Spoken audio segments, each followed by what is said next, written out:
using Google Colab. Okay. We're using Google Colab today. So for some of us that have issues with our Python, this is an option. Sorry, with what's it called? Jupyter Notebook. Yes, this is an option. So how to navigate to the Google Colab environment? You can just come on Google and type Google Colab. It will work like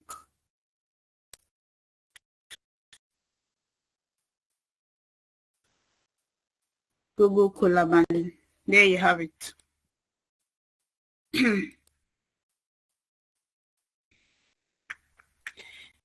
Okay, so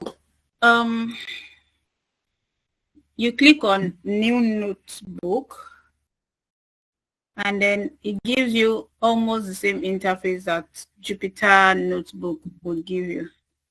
So like Mr. Tim already mentioned, you can use either Google Colab or you use Jupyter Notebook. This one is web-based, and you don't need to do any form of setup or install anything. You just go on Google and type. That's part of the good part of using it. But you need a very strong internet, like really, really strong internet. So I'm hoping that the internet will not disappoint us tonight. For every code to run, your internet needs to be good. So it might take a while if your internet is slow. That's just the downside of Google Colab compared to Jupyter Notebook. And then another good part of it is I give you suggestions. So, but it depends on, I don't know if it's good or bad. It depends on you. If you are the lazy type, you can get suggestions from it because I think it has AI. For example, you can say analyze files with Gemini. So, but then of course for beginners, it's always good that you don't generate anything. You do what you have to do so that you can learn. Except if, of course, you want to learn through that method. It depends on how disciplined you are. All right, so we'll be going straight into our class. And what's it called? Like Jupyter Notebook that Mr. Tim shared the last time, you can, what's it called? In Google Colab, they also have a code cell and we have the text cell. So this is like a code cell, for example. If you want to switch it to text, you just click on text and then you type and you have your text. So it's about the same thing. You can come here also, click on text or click on code. It depends on what you want to do. So this is the environment. So now if you want to pick a file, for example, I'll be picking the file I'll use for today's class. You just go to file, just like you have it on, can you all hear me, please? Yeah. Okay, so just like you have it on Jupyter Notebook, you pick your file. I'll be uploading a notebook. Go to upload, browse. And this is what I'm opening.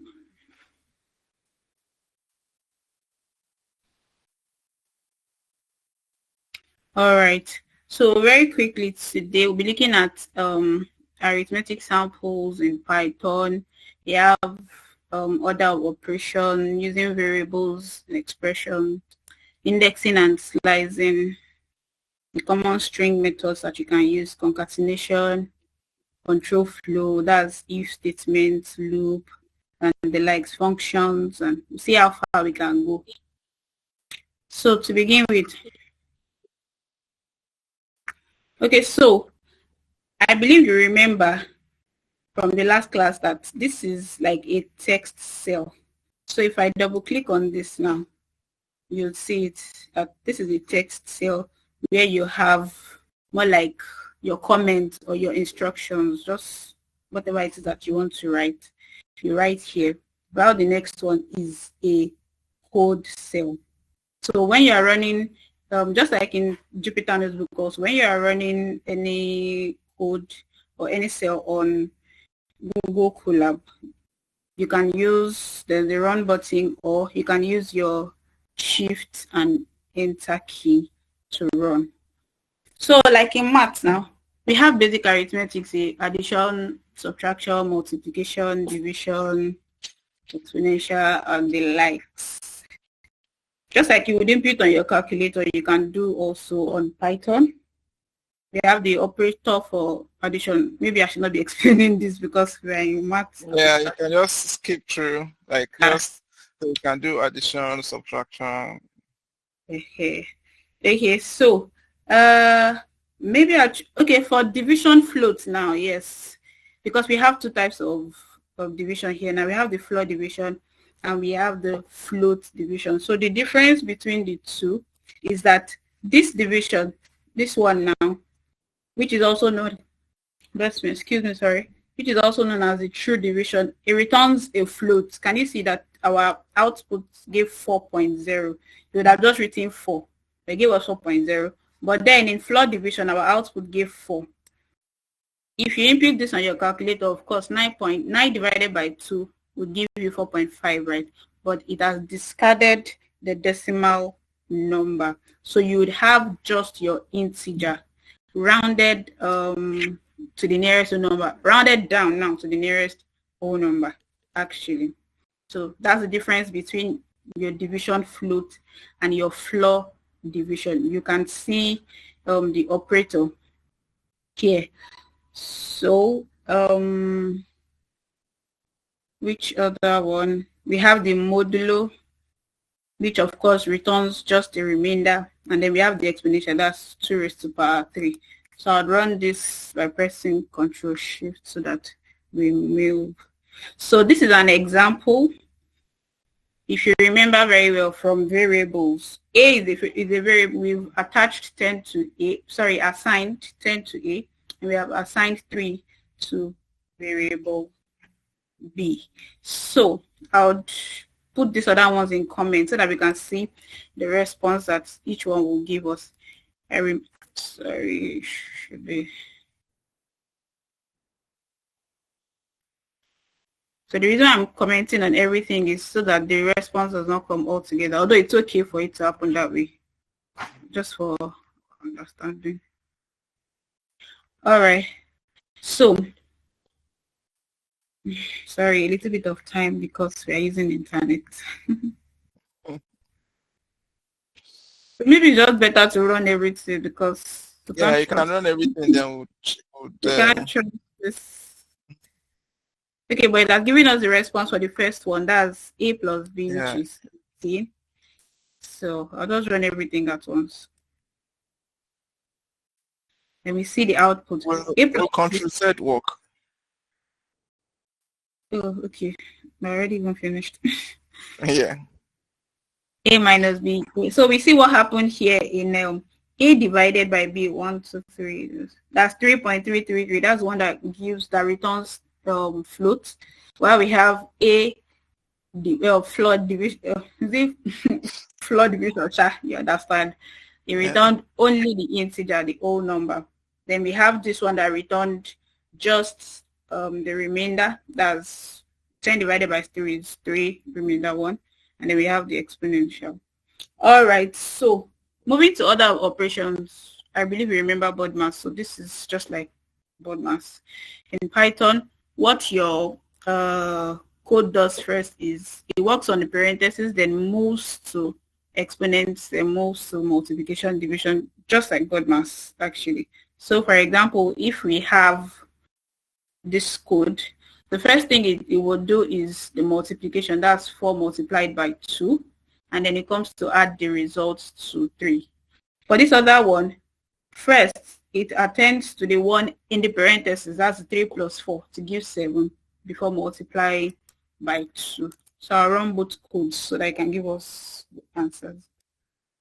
All right, so you see we have 11. That's 8 plus 3 first. And then we have 14, 7 multiplied by 2.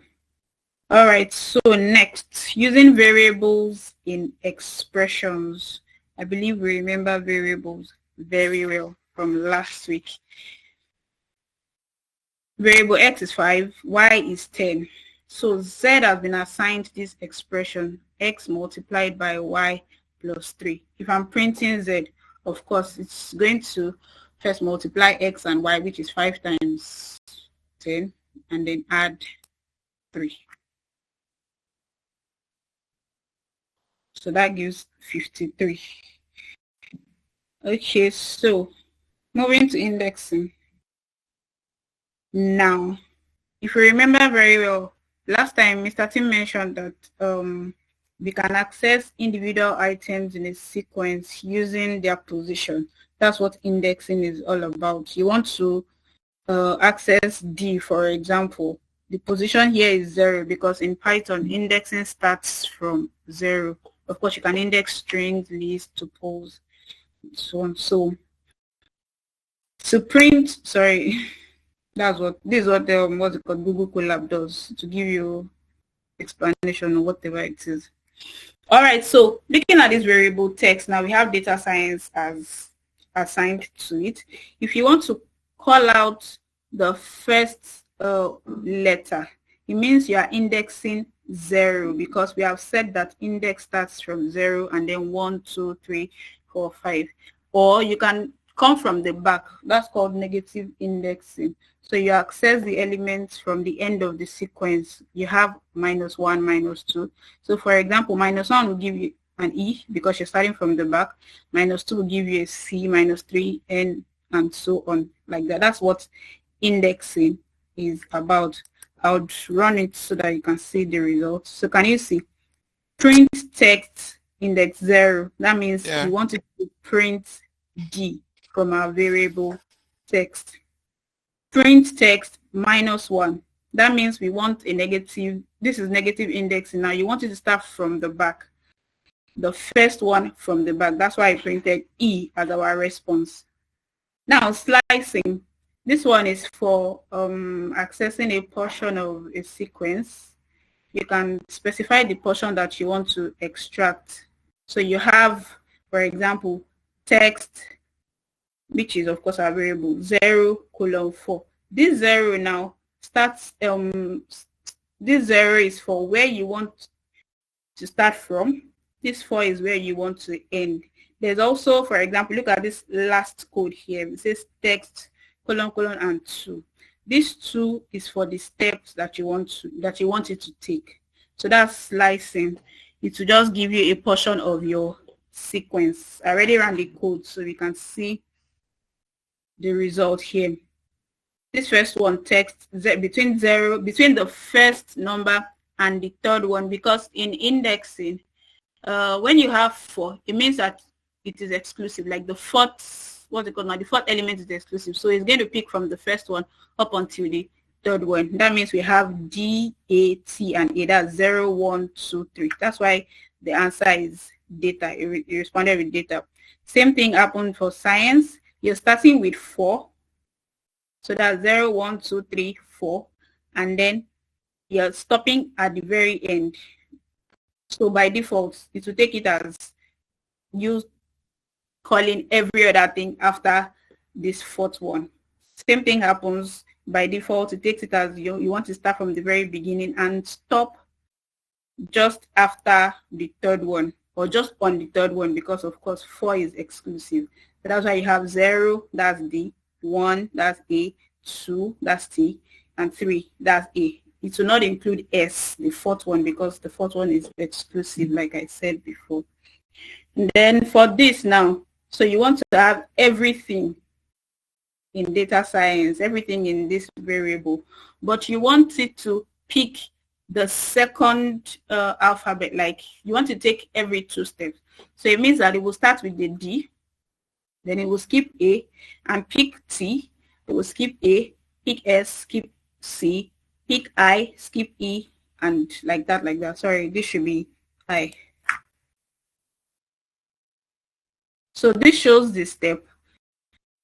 This 0 shows the start. This 4 shows the stop, while this 2 shows the step that you want it to take. You can also come from the back, just like this one, the negative indexing. It works for this also. So that's slicing. Now going to common string methods that you can use.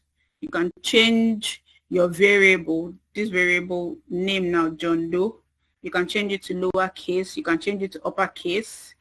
You can remove white spaces, like trim them off. For example, if you look at John Doe here, you would notice that There's some excess space in front and at the back. Please note that it will not touch this one in the middle. It will only remove the excess space here and the one here to strip it. Then you can replace your text. For example, we are replacing John here with Jane. You can split into lists. Don't forget from the last class, one way to recognize a list from a tuple is the brackets. For example, here you have the curved bracket. For list, you know that it's supposed to be a square bracket. Yes, and then you can return your string also back to a list, or rather your list back into a string. I'll just run this so that it runs everything together. So we converted to lowercase here. That means capital letter J and capital letter D has changed to small letters. Can you see? John Doe. Same thing happened here, uppercase. Just following this syntax, you have John Doe in caps. Stripping of white space now. So this John Doe does not have the space, John Doe, and then space anymore. There are no more spaces before and after. Here we have replaced John with Jane. So the new variable now is Jane Doe instead of John Doe. Then here, this variable data science is fun. It used to be a string. It was a string before and it was changed to a list. It was splitted into a list. So you have data, you have science, you have is, and you have fun in your square bracket, which makes it a list.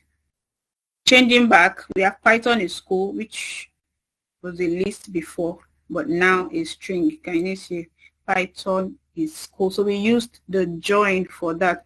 This join can also be used for concatenation also. Yes, I remember we talked about concatenation in the last class also. Just to reiterate, it's like joining two or more strings together, joining tuples together. You can use it to join lists also together into a single new sequence, but they remain of the same type. So for example, you can concatenate this first variable and this second variable. So this has been assigned data, this has been assigned science. You want to write data science, so you simply print the first variable, then you have your space and you have your second variable. Note that we have used addition here to concatenate. So in Python, you can use addition to bring or to join strings together. If I run that now, you'd see that it will write data science, yes.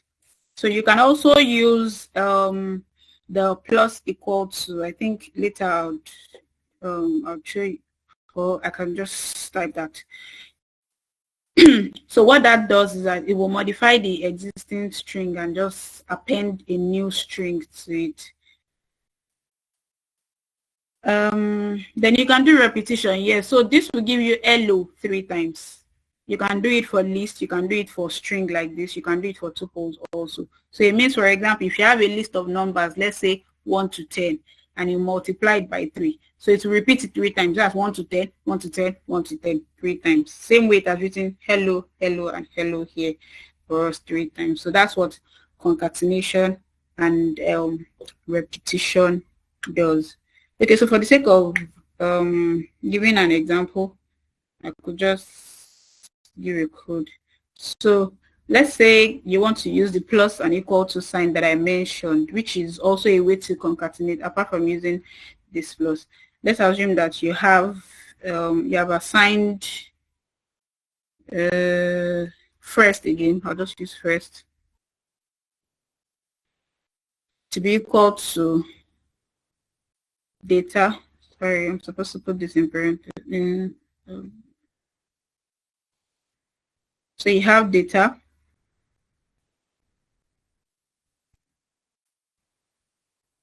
So you see, like I said, Google Colab will give you suggestion. Okay, so this is not what I want to do.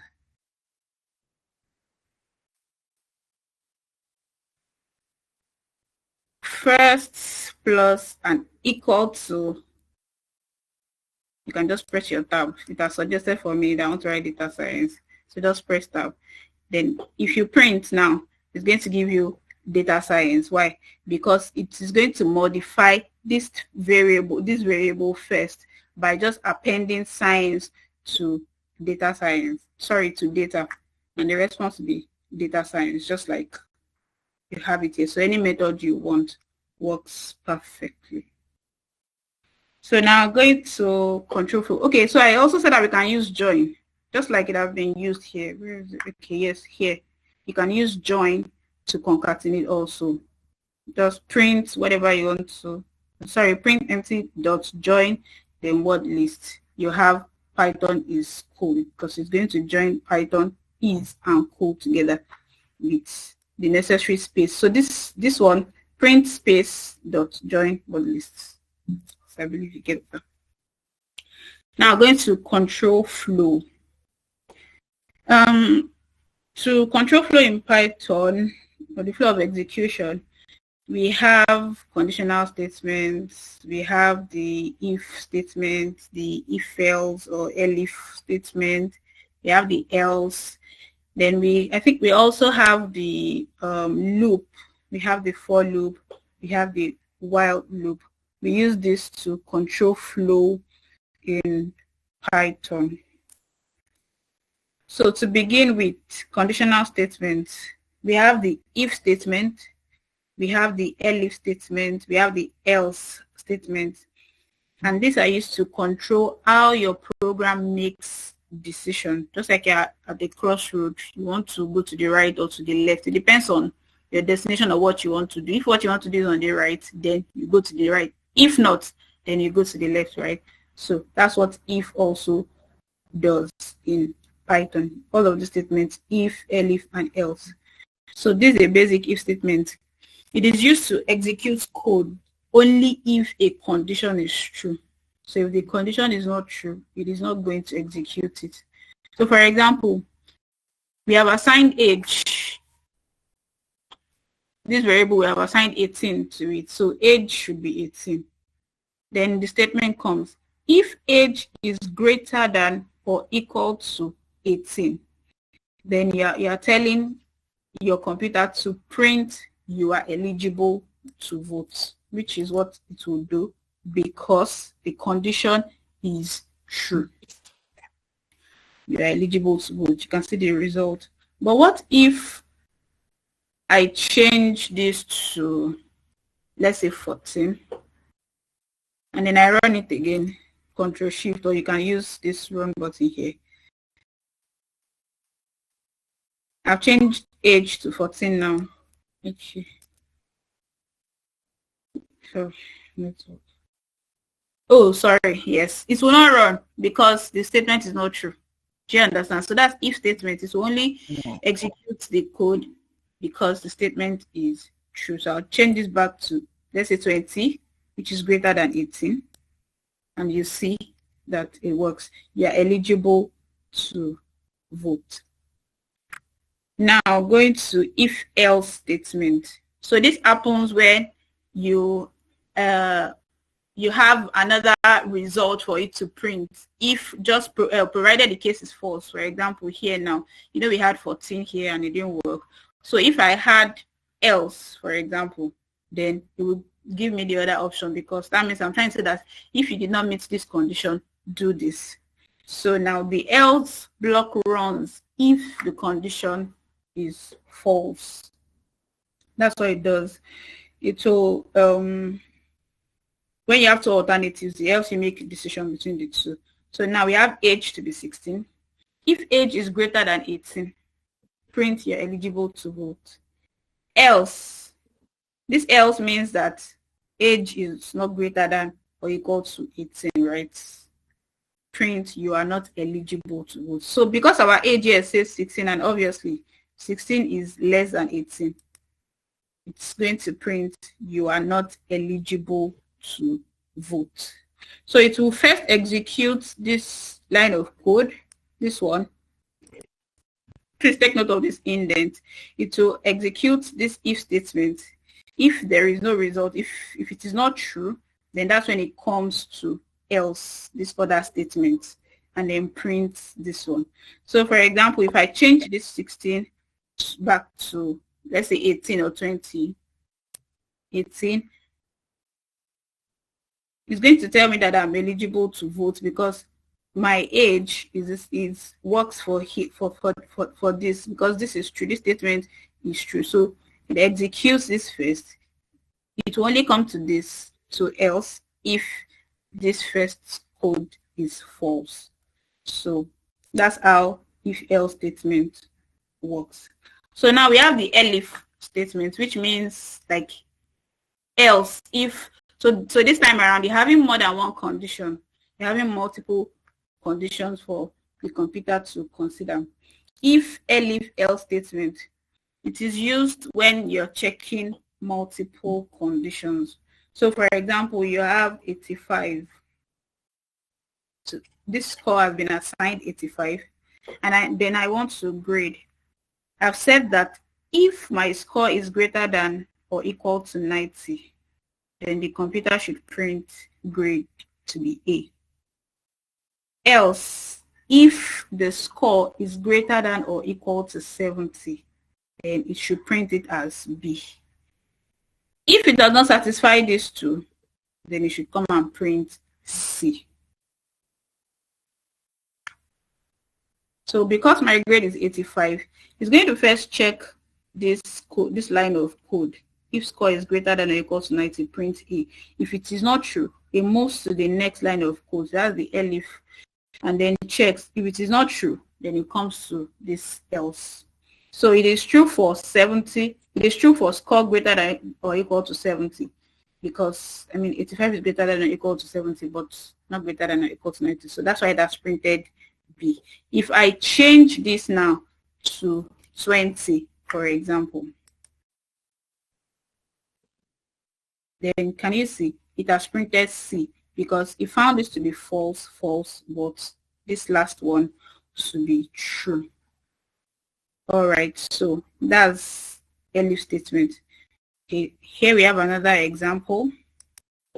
Same thing as I have said before. We have our score to be 85, and then we have this to be 90, 80, 70. If it does not obey, sorry, if it is not true for any of these blocks, then it is printing D or F. So in this case now, 85, that means it is printing B, because our score is greater than or equal to 80, but less than 90. And that's why it will not execute here. It will not bring out grade A first. It's going to execute this because this is false. All right. So we have the nested if. This is like having if inside of if. So if this is true and this is true, then do this. That's more like what we are saying here. So for example, we have these two conditions. Age must be 20 and you must be a citizen. That's this Boolean value, true. So now let's look at the code. If age is greater than or equal to 18 and the person is a citizen, if citizen, then print you can vote. So it is first going to execute this, then come and execute this, then before it prints. Do you understand? If age is 18 and the person is a citizen, it will tell you that you can vote. If age is 18 and the person is not a citizen, it will say you must be a citizen to vote. So take note of this indent. This indent here, the one for this else here, works with this. So if your age is not even up to 18, it's just going to tell you that you are too young to vote. It's not going to come here. It's going to execute this code, which is if age is greater than or equal to 18, print this. Then when it checks this and this is true, then it comes to the next one and executes it. So let's see that. So you can vote, and that's because from our conditions here, we have age to be 20 and citizen to be true. The person is a citizen. So for example, let me change this to 17 and run the code. You are too young to vote. So although the person is a citizen, can you see citizen is true? but because it had to execute this code first, which of course this else works for, and the condition is not true because the age is 17 and it says that for you to be able to vote, you must be 18 and above. You printed you are too young to vote. So that's like how the flow goes. Here's another example. Using a login simulation now. You have username to be admin and this password has been assigned to this. So the first line of code says, if username is, so please take note of this equal to, we have the double equal to sign here. The difference between this single equal to sign and this double equal to sign is that for this one, it is used to assign variables, yes. So for example, now anywhere I type username now, I know, sorry, anywhere I type admin, I know that I'm referring to the username, password 5123. But this one is saying that it must be the same. This is like the actual equal to. This one is for assigning, but this one is the actual, like it must be equal to. It must mean this. Okay, so if username is admin and password is this, then print login successful. Else print this. Else print this. Like I mentioned at first, you have to take note of the indentation so that your code runs correctly. So this if here for username works for this, while this if here works with this else. So, okay, I already ran it. Yes, login successful. And that's because the username is admin. That's correct according to what we have assigned here. The password is pass123, correct according to what we have assigned here. So what if the password is incorrect, for example, but username is still correct? Let's assume that there's an error and I wrote pass13, incorrect password. So even though the username is correct, the password is not correct. So it is coming to tell me incorrect password. Print incorrect password. That's for this one. You remember that I said this else works with this line of code, incorrect password. But if my password is correct, for example, but it is my username that has an issue,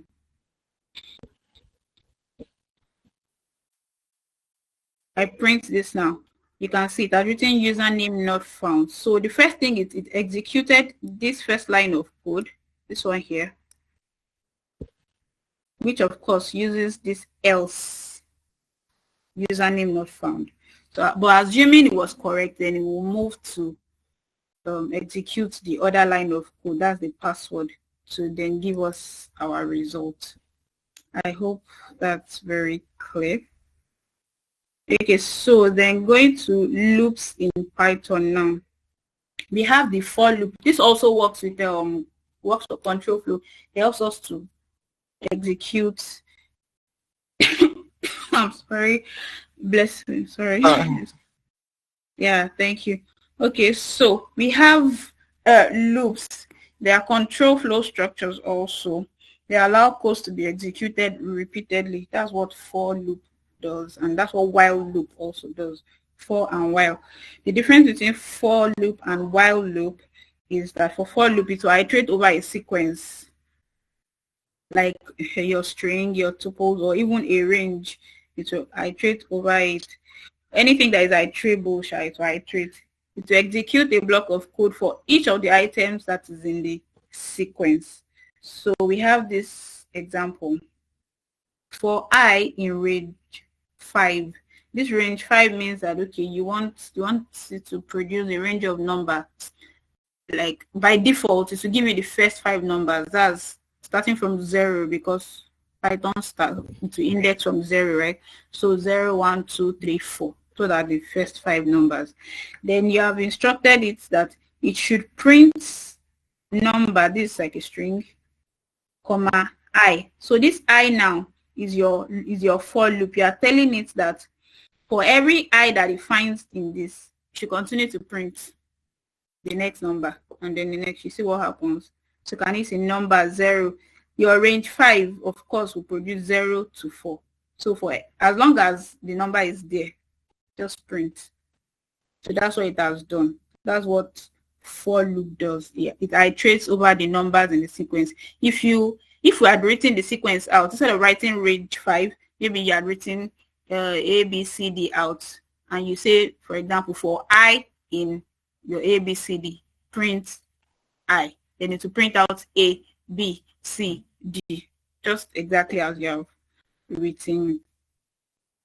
But for while loop, it will print a condition as long as it is true. It will execute a block of code as long as the specified condition is true.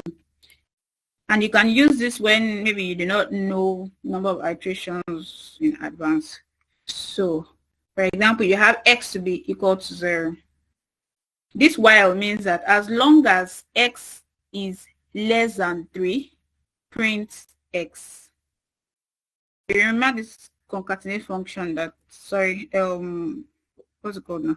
This plus and equal to that I mentioned initially, you can use it here. So as long as x is less than 3, continue to print and append this one, add 1 to it, like, so it goes to the next number and to the next number. So you see, counting, comma, x, so it starts with x to be 0. That's true, right? Because 0 is less than 3. Then it adds 1 to the x. That's your initial, the first number. You have a new number 1. Then it adds again. So the reason why you do not have counting to be 3 is because 3 is not less than 3. 3 is equal to 3. So it stops the iteration. That's what while does. So as long as the condition is true, your while loop will continue to iterate and give you the results that you should have. You can also write this as let me see, using that concatenation, for example. Here, I'll just copy and so